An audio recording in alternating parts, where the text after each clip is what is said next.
ਸਾਰ ਨੂੰ ਛੱਡਿਆ ਵਾ ਨਾਲੇ ਪੁਲੀ ਲਈਆਂ ਵਾ ਹੱਟ ਤੇ ਉਹਦਾ ਖੋਲ ਤੇ ਆਏ ਗੋਡਾ ਬਾਹਰ ਕੱਢਣਾ।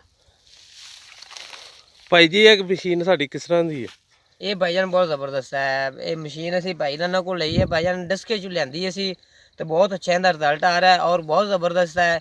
ਭਾਈਜਾਨ ਸਾਨੂੰ ਇੱਥੇ ਚਾਲੂ ਕਰਕੇ ਦੇ ਕੇ ਜਾ ਰਹੇ ਨੇ ਤੇ ਮਾਸ਼ਾਅੱਲਾ ਵੀ ਬੜੀ ਅੱਛੀ ਕਟਾਈ ਕਰ ਰਹੀ ਹੈ ਤੇ ਅਸੀਂ ਬੜੇ ਖੁਸ਼ ਹਾਂ ਇਸ ਗੱਲ ਤੇ ਵੀ ਸਾਡਾ ਬਹੁਤ ਅੱਛਾ ਨਿਜ਼ਾਮ ਚੱਲ ਗਿਆ ਹੈ। ਵੇਖੋ ਨਾ ਜੀ ਇਸ ਦੌਰ ਦੇ ਵਿੱਚ ਹੁਣ ਬੰਦਾ ਦਾ ਕੰਮ ਕਰ ਹੀ ਨਹੀਂ ਸਕਦਾ, ਮਸ਼ੀਨਰੀ ਨਾਲ ਕੰਮ ਹੈ ਸਾਰਾ। ਬਿਲਕੁਲ ਬਿਲਕੁਲ ਇਹ ਸਾਡੇ ਨਾਲ ਮਸ਼ੀਨਰੀ ਬਹੁਤ ਤਾਮਰ ਕਰ ਰਹੀ ਹੈ। ਹੁਣ ਇੱਕ ਬੰਦਾ ਮੈਂ ਡਰਾਈਵਰ ਹਾਂ ਜਾਂ ਉਹ ਭਾਈ ਹੈ, ਕਦੀ ਉਹ ਚਲਾਉਂਦਾ ਹੈ ਕਦੀ ਮੈਂ ਚਲਾਉਣਾ, ਅਸੀਂ ਬੜੇ ਸਕੂਨ ਨਾਲ ਦੀ ਫਸਲ ਕਟਾਈ ਕਰ ਰਹੇ। ਯੋਮੀਆਂ ਕਿੰਨੀਆਂ ਕਿ ਤੁਸੀਂ ਵੱਢ ਰਹੇ ਹੋ? ਤਕਰੀਬਨ ਇਹ ਹੋ ਜਾਂਦੀ ਕੋਈ 10-15 ਕਿੱਲੇ ਅਸੀਂ ਵੱਢ ਸਕਨੇ। ਠੀਕ ਹੈ।